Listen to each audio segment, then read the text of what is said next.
ഒരു മതവുമില്ല, ഒരു ദൈവവുമില്ല. ഭരണകൂടങ്ങളെ കണ്ടുപഠിക്കണം. ഒരു ദശകം കലാപങ്ങൾ മാറ്റി നിർത്തിയ സർക്കാരുകൾ മാതൃകയാകട്ടെ. 10 വർഷം മുൻപുള്ള ആ പ്രകടന കാലം നിങ്ങൾക്ക് ഓർമ്മയില്ലേ? തന്നേ തീരൂ, തന്നേ തീരൂ, ക്ഷേമ പെൻഷൻ തന്നേ തീരൂ, തന്നേ തീരൂ, തന്നേ തീരൂ, ക്ഷേമ പെൻഷൻ തന്നേ തീരൂ.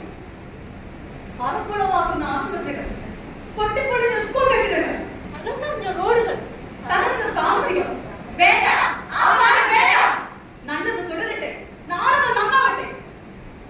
ചരിത്രപുസ്തകങ്ങൾ ഇസ്രായേലിന്റെ ചരിത്രമുണ്ട്. അതാ ഇപ്പൊ ട്രെൻഡ്. പറഞ്ഞെടുക്കട്ടാ, ആർക്കെങ്കിലും പറഞ്ഞെടുക്കട്ടാ. മതത്തിന്റെയും വിശ്വാസത്തിന്റെയും പേരിൽ രക്തം ചിന്തിയവരുടെ ഇനി നമുക്ക് ചരിത്രമില്ല.